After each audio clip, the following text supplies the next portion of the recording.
Padre, en esta mañana te damos gracias porque en tu infinita misericordia tú nos has acercado a ti mismo, Señor, en esta mañana. Pudiéramos haber nacido o vivido en cualquier lugar en este mundo. Sin embargo, por tu gracia, mi Dios, tú nos has encaminado a este lugar y te hemos conocido.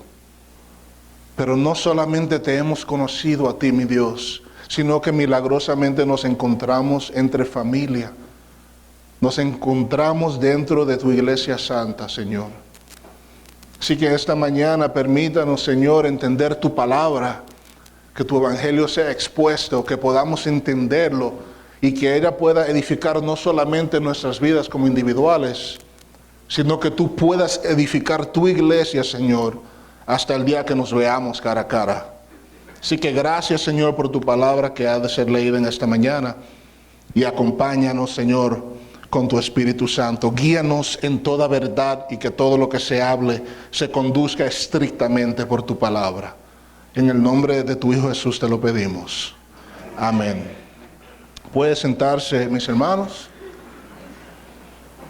Y en esta mañana la lectura de la palabra será en Hechos capítulo 2, y lo que hemos hablado el pastor Víctor y yo en la semana es que me gustaría continuar con lo que comenzamos la semana pasada, que fue un estudio por el pastor Ríos concerniente al día de Pentecostés. Y en esta mañana me gustaría continuar en ese mensaje, seguir en el mismo capítulo, para que así nosotros podamos recibir el mayor provecho de la palabra de Hechos capítulo 2. Así que pueden ir buscando sus Biblias en Hechos capítulo 2, y vamos a leer de los versos 42 al 47. Y donde dejamos la semana pasada con el pastor es que había llegado el día de Pentecostés y había caído el poder del Espíritu Santo sobre aquellos creyentes, de tal forma que todas las personas presentes oían el evangelio predicado en sus propios idiomas. Y Pedro reaccionó a la reacción de todos aquellos que decían que tal vez estaban borrachos, explicándole el evangelio a ellos, de tal modo que 3,000 personas se convirtieron. Y en esta mañana recogemos en el versículo 42.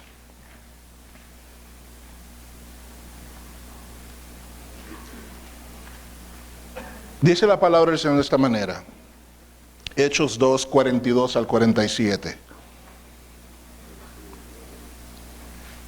Y perseveraban en la doctrina de los apóstoles, en la comunión unos con otros, en el partimiento del pan y en las oraciones.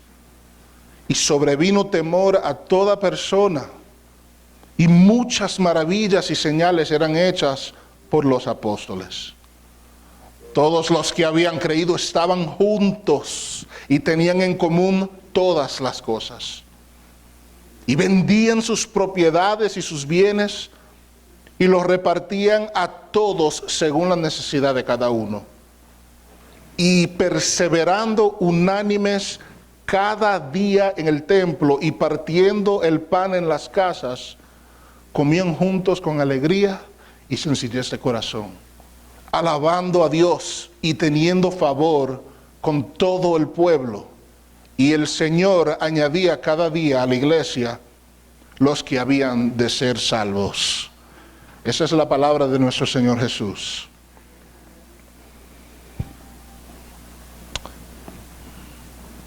En esta mañana me gustaría hablar de ese tema que es gracia en comunidad. La gracia en comunidad. Y cuando hablamos de la gracia, sencillamente a lo que nos referimos es a lo que Dios da.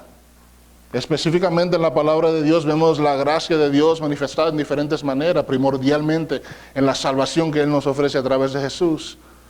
Pero sencillamente, la gracia es todo lo que viene de parte de Dios, que nosotros no nos podemos dar a nosotros mismos, que recibimos de parte de Él.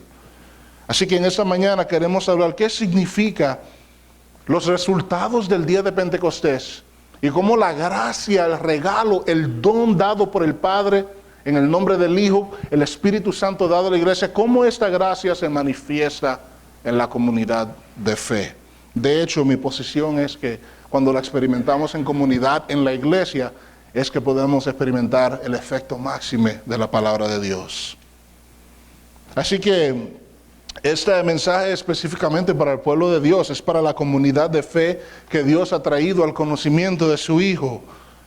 ¿Y cómo sabemos eso? Bueno, vemos que en los versículos que vienen antes de esos versículos, vemos que dice que 3,000 personas se añadieron a ellos.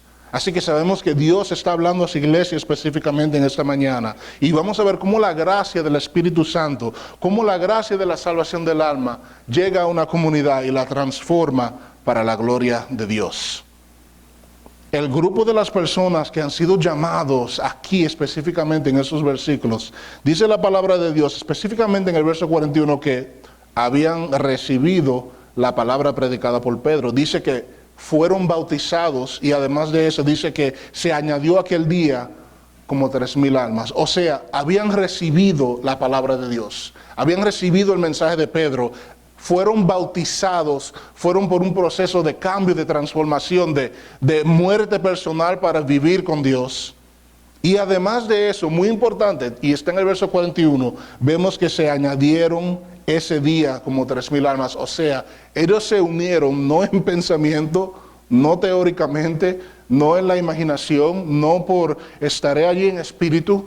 Ellos se unieron, añadieron verdaderamente a aquel grupo de tal modo que se podía contar que 3,000 personas se habían registrado y se habían unido a la comunidad de fe que había recibido la gracia del Espíritu Santo en el día de Pentecostés.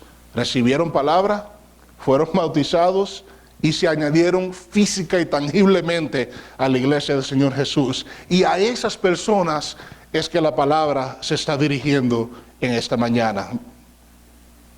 Y para que nosotros entendamos lo que vamos a hablar en esta mañana, me gustaría que nosotros tengamos esta idea principal en nuestras mentes que va a dirigir el estudio de esta mañana.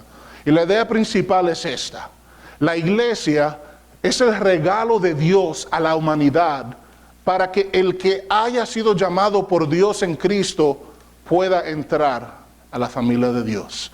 Me repito, la iglesia es el regalo de Dios a la humanidad para que el que haya sido llamado por Dios en Cristo pueda entrar a la familia de Dios.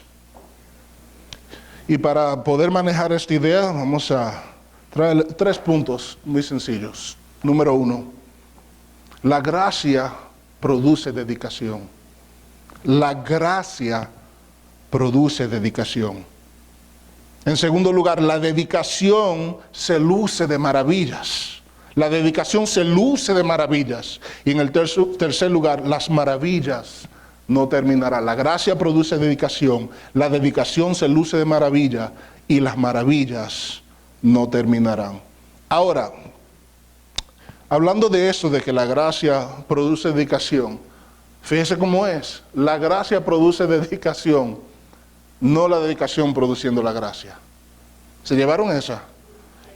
Pero ¿cómo lo sabemos? ¿El pastor Kevin está inventándose algo? Lo sabemos porque dice el versículo 41 que habían recibido en primer lugar la palabra de Pedro. Había un asunto que una gente saltaron y dijeron, esa gente está borracha, ¿verdad? ¿Y qué fue lo que hizo Pedro? Él se levantó y le predicó la naturaleza de lo que estaba pasando y le empezó a hablar del evangelio. O sea, ellos habían oído la palabra, la habían recibido y habían pasado por un proceso de bautismo, de muerte personal y de vida en Cristo. Habían pasado por eso y también se habían añadido. O sea, ellos habían pasado por un proceso de gracia no merecida, pero bajo la invitación de Dios en el día de Pentecostés. De tal modo que vamos a ver cómo en los versículos de esta mañana salió dedicación de ellos. Pero en ninguna parte dice que ellos se habían dedicado y habían empezado a ejercerse o a dedicarse a hacer grandes cosas y luego eso iba a producir la gracia que habían recibido. Habían recibido gracia primero y luego vino la dedicación. La dedicación que vemos en el versículo 42. Enseguida dice aquí que ellos se mantenían firmes. En otros versículos dice que estaban constantemente diligentes. En otro, en la Reina Valera, dice que perseveraban. O sea, hay diferentes maneras de decir lo mismo. Esta misma palabra griega que es el poskaltereo, que significa ser ferviente, perseverar, ser constantemente diligente. Ellos se dedicaban, dice, perseveraban ¿en qué? En 3 cosas. En primer lugar dice aquí en el 42 en la doctrina de los apóstoles. ¿Y cuál será la doctrina de los apóstoles? Yo he oído algunas posiciones creativas en la radio y por el internet acerca de cuál es la posición de los apóstoles. Pero gracias a Dios que Dios nos ha provisto una Biblia que podemos abrir y leer claramente cuál era la doctrina de los apóstoles. Es la misma doctrina que Pedro está hablando en Hechos 2:36, en el mismo capítulo, sin volar a otro capítulo, sin escuchar nada por el internet o la radio. La posición de la doctrina de los apóstoles era esta, capítulo 2, verso 36. Dice Pedro: sepa pues con certeza toda la casa de Israel que a este Jesús, a quien vosotros crucificaste, Dios le ha hecho Señor y Cristo. ¿Cuál es el primer punto de la doctrina de los apóstoles? Jesucristo ha sido crucificado y ha muerto por pecadores. Esa es la primera, ha tomado el lugar. No, hermanos, no solamente que Jesucristo nos aconseja acercarnos a Dios, no es un consejo, no es una terapia de que nos hemos portado mal y Jesús dice: pórtate así, ven a la iglesia y hazte una oración. No, la posición es que Jesucristo, el inocente, fue inmolado, su cuerpo fue despedazado, fue abofeteado, fue escupido, le arrancaron el pelo, la barba, fue crucificado y derramó sangre y agua de su cuerpo en lugar mío y suyo, la iglesia del Señor Jesús. Jesucristo fue crucificado. Pero la doctrina de los apóstoles tiene un segundo apunte, es que Jesucristo ha resucitado. El verso 32, a este Jesús, estamos en el mismo capítulo, estamos en la doctrina de los apóstoles, a este Jesús Dios lo resucitó. Y de ello todos nosotros somos testigos. No dice nada de que Jesús quiere ser tu amigo. No dice que Jesús quiere entrar a tu corazón. No se está hablando nada. No hay nada, no hay consejería ni terapia ahí. Lo que está diciendo es que Jesús no solamente ha muerto, Jesús ha resucitado y nosotros lo hemos visto. Estamos en la doctrina de los apóstoles. Y en el tercer lugar, la crucifixión, la resurrección. En el tercer lugar, Jesús ascendido al cielo. Dice los versos 33 al 36, exaltado por el poder de Dios y habiendo recibido del Padre el Espíritu Santo prometido, ha derramado esto que ustedes ahora ven y oyen. David no subió al cielo y sin embargo declaró: dijo el Señor a mi Señor, siéntate a mi derecha hasta que ponga tus enemigos por estrado de tus pies. Por tanto, sépalo bien todo Israel que a este Jesús, a quienes ustedes crucificaron, Dios lo ha hecho Señor y Mesías. Sentado a la derecha del Padre, diciéndole al Padre cada momento y cada día, no sé si se lo está diciendo, no sé si es porque Él está sentado ahí representándolo a nosotros, como sea, Jesús nos está representando, ya que Él ha ascendido al cielo y se ha sentado a la derecha del Rey de toda la existencia. Jesús ahora, representando a nosotros, intercede por nosotros para que nosotros podamos seguir en un estado de comunión con Dios. Y ahí no hay sueño, ahí no hay palabra de hoy, ahí no hay nada que tú puedas hacer. Ahí hay un Jesús crucificado, resucitado para que un día nosotros resucitemos y ascendido al Padre, diciéndole al Padre: déjame que ven tranquilo, es uno de los míos. Esta es la doctrina de los apóstoles. Y se acabó. Esta es la misión para Jacksonville Chapel Español. Esta es la misión de la joven que se casa y se une a otra congregación donde van a seguir hacia adelante. Esta es la misión de cada cristiano, cada persona que ha recibido el Espíritu Santo. La misión nuestra es decirle a este mundo que Jesús ha muerto en lugar de pecadores, que ha resucitado para que nosotros también resucitemos y que somos testigos de eso. Y que Él ha ascendido al Padre, que constantemente nada que podamos hacer, sino porque Él está allá a la derecha del Padre, nosotros tenemos comunión y paz para con Dios. Ellos se dedicaban, antes de llegar a todo eso que ustedes ven ahí, ustedes están viendo ahí, de que pan y compartir y maravilla, antes de llegar a todo eso hay claridad, que ellos perseveraban y se dedicaban a la doctrina de los apóstoles. Pero no solamente eso, dice el mismo versículo 42. ¡Wow! Hay mucho contenido en un versículo. Dice que se dedicaban a la comunión y el partimiento del pan. Vemos ahí la palabra comunión es koinonía, es compartir con alguien, pero no es solamente compartir con alguien, es compartir con alguien en algo. O sea, es compartir, pero no teóricamente. No es solamente compartir en una manera virtual o en una manera electrónica, sino es compartir en persona, en un punto geográfico con otras personas. La dedicación que ellos empezaban a emprender a la doctrina de los apóstoles se acompañaban con que ellos querían hacer eso juntos. No había un lobo solo, no había un gran super ungido por un lado o por el otro, no había uno que Dios usaba más, sino que el más que tenía cabalidad en predicación estaba en el mismo lugar donde estaba el nuevo que no conocía tanto. Ellos estaban perseverando en la doctrina de los apóstoles, pero lo hacían como un cuerpo. No hay distinción de culturas, de razas, de edades, de estatus marital, no hay distinción de ninguna manera, solo que ellos perseveraban en esa doctrina que tenía la capacidad de darle salvación a ese pueblo, pero lo hacían juntos. Una relación donde se siente un sentido de responsabilidad por el uno y por el otro. Y eso es un reto para nosotros en esta mañana. Eso para mí es un baño de agua fría. Porque ahora yo tengo que pararme aquí, predicar esto, pero también preguntarme a mí mismo, ¿estoy yo jugando a la iglesia? En los pasados años jugar a la iglesia era vivir una vida doble, ética y moral aquí, pero afuera viviendo una vida moral. Pero tal vez muchos de nosotros, yo sé que yo sí, 29 años predicando el evangelio en púlpitos. Yo sé que yo sí estoy experimentado en practicar la moralidad, yo sé portarme bien. Yo sé cómo evitar errores, yo sé cómo huirle al pecado en una manera profesional. Pero puedo estar jugando a la iglesia, cumpliendo con todas las leyes del buen comportamiento, si no estoy viviendo una vida de koinonía, una vida de comunión, una vida donde yo me hago responsable por el dolor de mi hermano, donde yo siento lo que ellos sienten, donde yo siento una responsabilidad de compartir la doctrina de los apóstoles.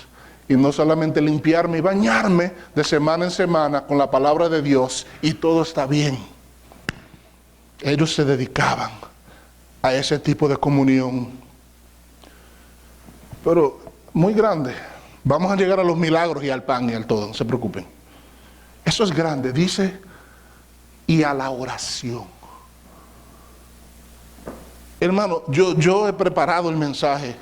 Y yo todavía no sé cómo descifrar qué significa dedicarse a la oración.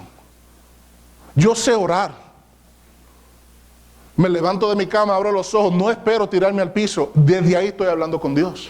Cuando me como una comida, antes de la lectura que hago todos los días, 2 y 3 veces al día, cuando estoy en peligro, cuando estoy manejando, cuando llego a la iglesia, somos profesionales orando. Pero yo le pido a Dios que nos manifieste por su palabra en esta mañana, a medida que vamos en este mensaje, que nos muestre a nosotros, Señor, debe de haber una súplica ligada a este mensaje. La súplica es, mi Dios, enséñanos a nosotros, tu pueblo, a orar. Pero no solo a orar. ¿Qué significa, mi Dios, estar dedicado a la oración? Se dedicaban a la doctrina de los apóstoles, a la comunión, al partimiento de pan y a la oración. La enseñanza apostólica es clave para entender los valores en la familia de fe de Jesús, pero una buena creencia sin cercanía no significa que tenemos a Jesús. Nuestra dedicación a la verdad solo tiene sentido si es personal. Y para que sea personal tenemos que ver la belleza de Jesús. Y eso me acuerda a mí de la historia, hacían como 2 meses atrás. Estos mismos muchachos que están juntos, unánimes, habían visto al Señor Jesús sentado con un escriba que vieron de él pocos días antes de ser crucificado, como 2 meses antes del episodio. Y el escriba le hace una serie de preguntas y le dice, Señor, ¿qué haré para ser salvo? Etcétera. Y Jesús empieza a darle puntos de la ley y del comportamiento que debe estar en un judío que está esperando al Mesías. Y el escriba le dice a él, maestro, usted ha hablado bien, usted sí habla bien, eso sí es verdad. Yo, además de vivir esa vida toda mi vida, yo también estoy de acuerdo de él. ¿Cuál acuerdo con usted? ¿Qué fue la respuesta de Jesús? Jesús le dice, no estás lejos del reino. Y qué raro es eso. El hombre tenía conocimiento, conocía la ley, conocía las reglas, cumplía con ellas y estaba de acuerdo con la autoridad. Muchos de ellos no estaban de acuerdo con Jesús. Sin embargo, en vez de responderle Jesús legalmente en cuanto a sus preguntas legales, Jesús le contesta con una contesta que tiene que ver con la proximidad. No estás lejos del reino de Dios. Nosotros, cuando recibimos el Espíritu Santo y vivimos una vida en comunidad los unos con los otros y nos hemos dedicado a la doctrina de los apóstoles, nos hemos dedicado a estar uno con nosotros, tenemos que resolver los asuntos de intimidad y de proximidad que nosotros tenemos con los hermanos. Nosotros tenemos que acercarnos al cuerpo de Jesús. Ahora, yo no sé cómo eso se manifiesta necesariamente en Jacksonville Chapel. Está la reunión del domingo, está la reunión de las semanas, están las reuniones en los fines de semana. Pero la pregunta en esta mañana, mis hermanos, es, ¿estamos viendo la belleza de Jesús en su cuerpo, en la comunidad que Él ha establecido? ¿Estamos cerca de Dios y cerca los unos de los otros? Para poder estar cerca, yo te voy a decir la verdad. Esa joven que usted ve sentada ahí, que hemos estado casados por los últimos 11 años, pues yo la vi bonita a una distancia. Y yo dije, yo quiero acercarme a ella. Y qué lindo, qué bueno. Y después que nosotros concertamos matrimonio, noviazgo, matrimonio, etcétera, pasamos por el proceso, parecido al proceso que pasaron esta gente. Después yo empecé a conocerla a ella más íntimamente. La noche que nos casamos, la conocí a ella de una manera que nunca la había conocido en mi vida. ¿Por qué? Porque había una cercanía, una intimidad que no se podía experimentar antes de pasar por un proceso y profesar dedicación, como lo vemos en la doctrina de los apóstoles, para luego experimentar la belleza plena de una persona que yo encontraba bella, pero ahora yo descubrí que era mucho más bella de lo que alguna vez yo podía imaginarme.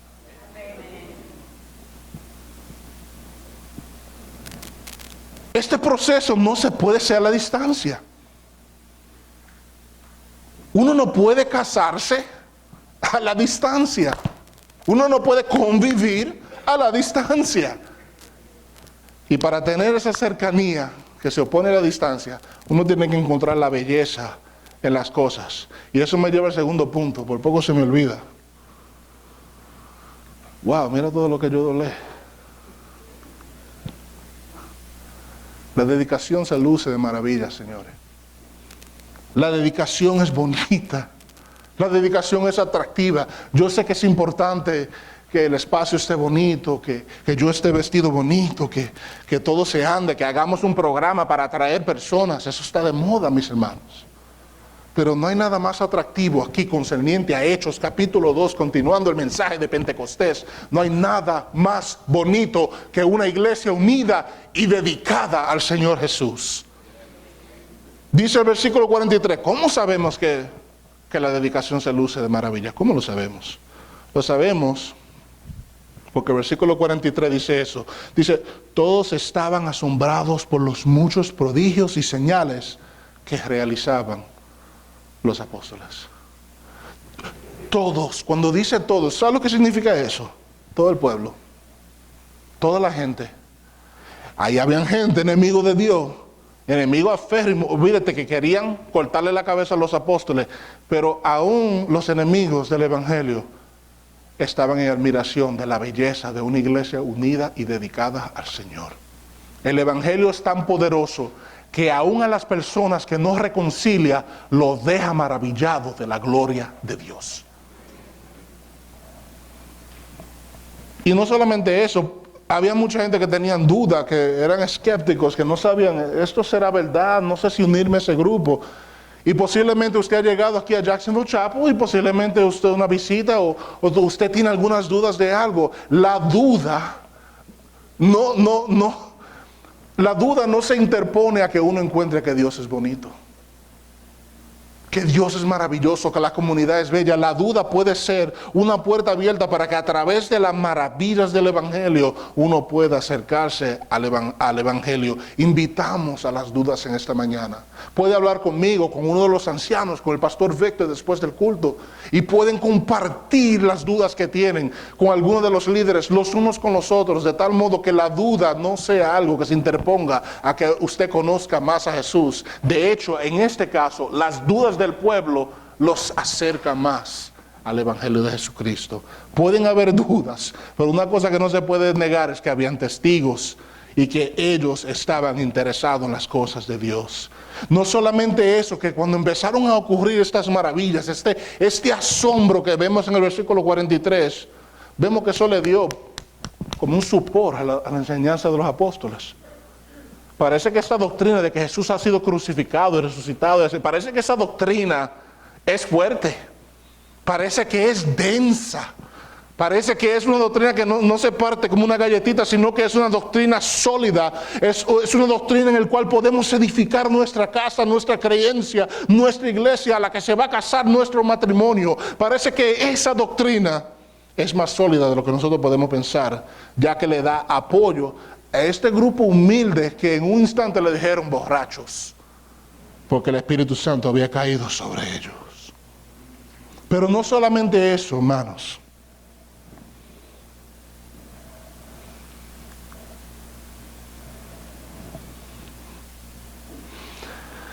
Voy a leer lo que dice aquí en Hechos, en este capítulo. Dijo Pedro cuando le estaba explicando el Evangelio, dice que sucederá que en los últimos días, dice Dios, está citando al profeta Joel, derramaré mi espíritu sobre todo el género humano. Los hijos y las hijas de ustedes profetizarán. Tendrán visiones los jóvenes y sueños los ancianos. En esos días derramaré mi espíritu aún sobre mis siervos y mis siervas y profetizarán. Arriba en el cielo y abajo en la tierra mostraré prodigios, sangre, fuego y nubes de humo. El sol se convertirá en tinieblas y la luna en sangre. ¿Antes qué? Antes que llegue el día del Señor. Lo que quiere decir esto es que cuando las maravillas de la iglesia unida, perseverando en la doctrina de los apóstoles, empieza a maravillar a todo el pueblo, es una señal de que Jesucristo viene. I need that. Yo necesito, señores, que Cristo venga. No en una forma avariciosa, como quien dice, ven ahora y que se pierda el que se perdió. No quiero decir eso, quiero que todos vengan al arrepentimiento. Pero yo necesito que Cristo venga.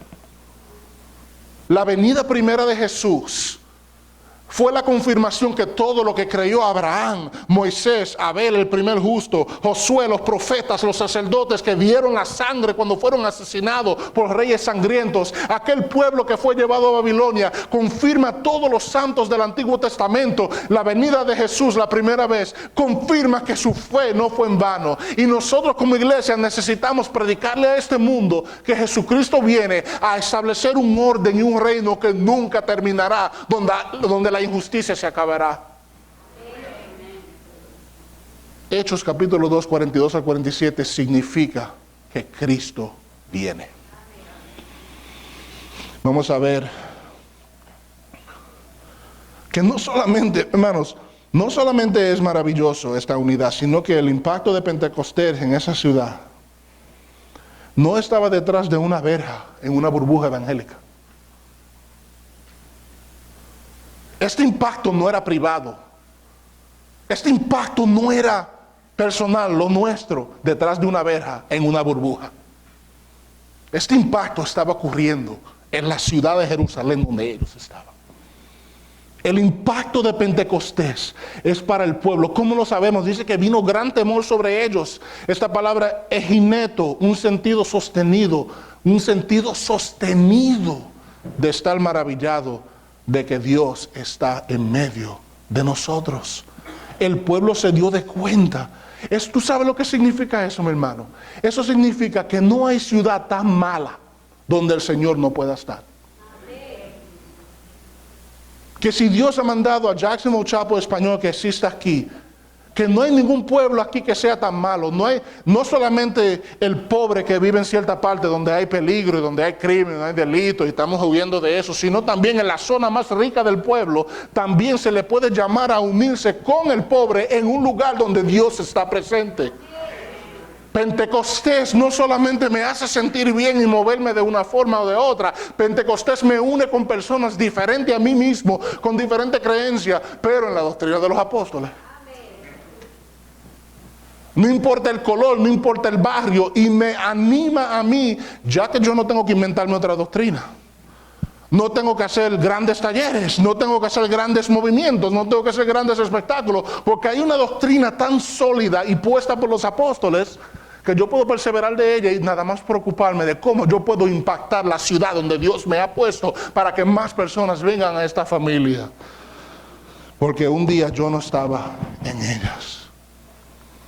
Hermanos, la dedicación de esta gente, la unidad de ellos se desbordó a la ciudad y llegó al margen.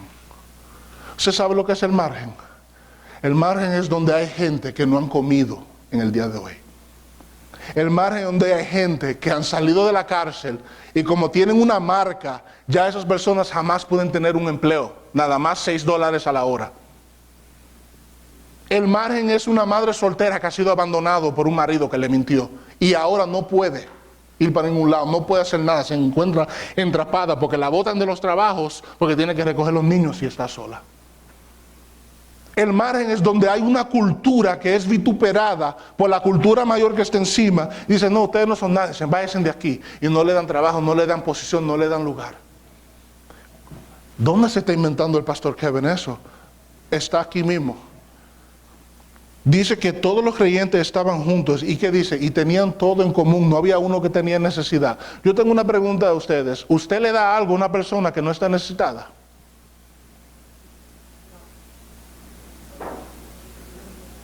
Sí, porque la doctrina es bueno, pero el sentido común trabaja con la doctrina. Aquí a nadie, hablo por mí mismo, a nadie yo le voy a sacar $50 de este bolsillo sabiendo que está ganando buena plata. ¿Para qué?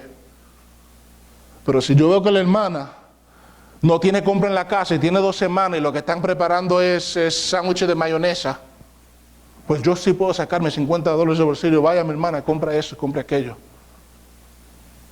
El efecto de Pentecostés es que saca a la iglesia de una burbuja y los mete al margen.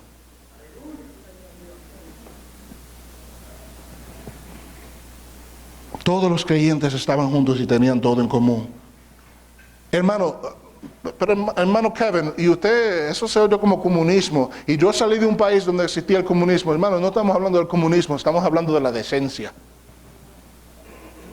De ser gente decente. Que nosotros no funcionamos como funcionan las naciones de este mundo. Había un problema que tenía este pueblo. Se encuentra en Ezequiel capítulo 22. Vamos a ver si sale ahí. Wow, ahí salió, pero pequeñísimo. Oh, está grande aquí. Mira lo que le dice el profeta Ezequiel a esta gente.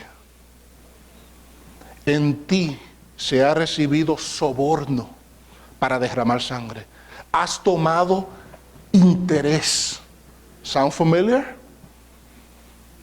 Y usura, y has dañado a tus prójimos, extorsionándolos, y de mí te has olvidado, declara el Señor Dios. Y he aquí, bato palmas contra las ganancias deshonestas que has adquirido y contra el derramamiento de sangre que hay en medio de ti. ¿Aguantará tu corazón o serán fuertes tus manos en los días que yo actúe contra ti? Yo, el Señor, he hablado y lo haré. Yo dispersaré entre las naciones, te esparciré por las tierras y haré desaparecer de ti tu inmundicia. Y por ti misma quedarás profanada a la vista de las naciones y sabrás que yo soy el Señor. Las gentes de la tierra han hecho violencia, cometido robo, han oprimido al pobre y al necesitado y han maltratado injustamente al extranjero, y busqué entre ellos anybody, que levantara un muro y se pusiera en pie en la brecha delante de mí a favor de la tierra para que yo no la destruyera, pero no lo hallé.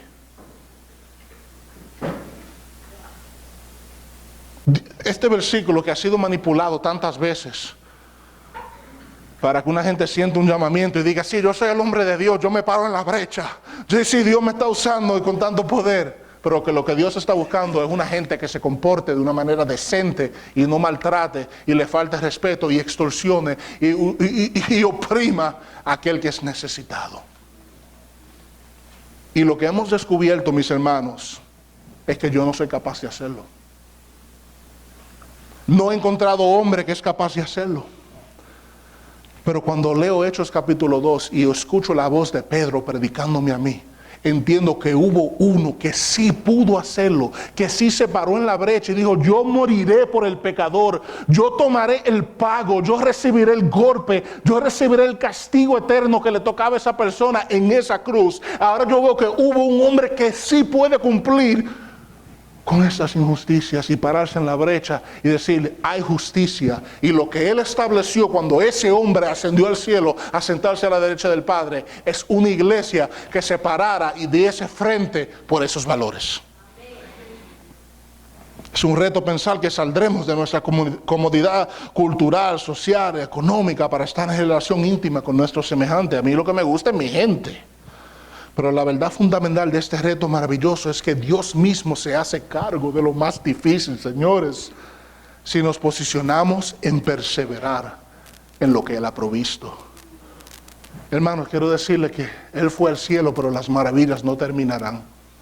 Por eso la iglesia, por esto esta comunidad, las maravillas no terminarán. Mira, esta gente, si vas al próximo versículo 46, dice que no dejaban de reunirse en el templo, dice, ni un solo día.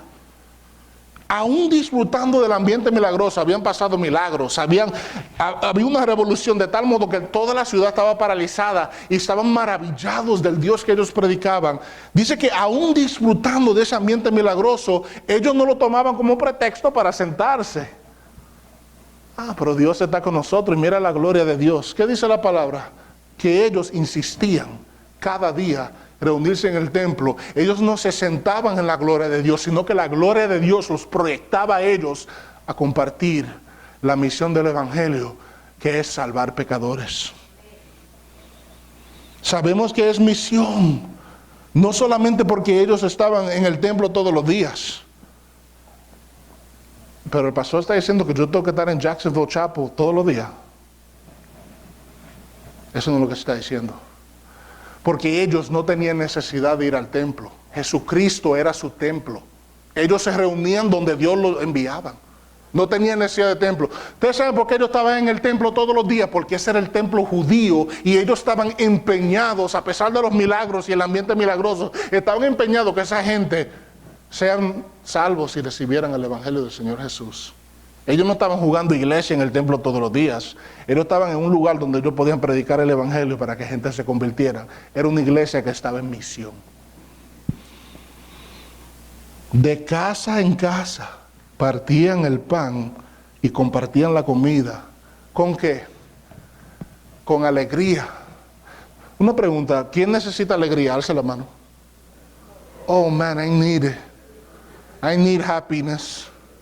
Yo necesito gozo. Me vienen tanto. Si yo le digo el problema que me ocurrió el viernes, se lo puedo decir afuera, no aquí. Si yo le digo los problemas que yo estaba pasando, yo necesito ese gozo. Dice que el resultado de que ellos compartían el pan y todo lo que tenían era, número uno, alegría, y en segundo lugar, generosidad. O sea, nosotros nos convertimos en personas aptas para dar, aptas para ser generosos por causa del Evangelio. Los resultados del Pentecostés es una iglesia unida en misión de hacer discípulos, recibiendo y generando alegría y generosidad. Y dice la palabra del Señor, y el Señor añadía cada día a la iglesia los que habían de ser salvos. ¿Quién se encargó de que la iglesia crezca? El Señor añadía, Él por su gracia y por su poder, añadía a los que iban a ser salvos. Oremos todos.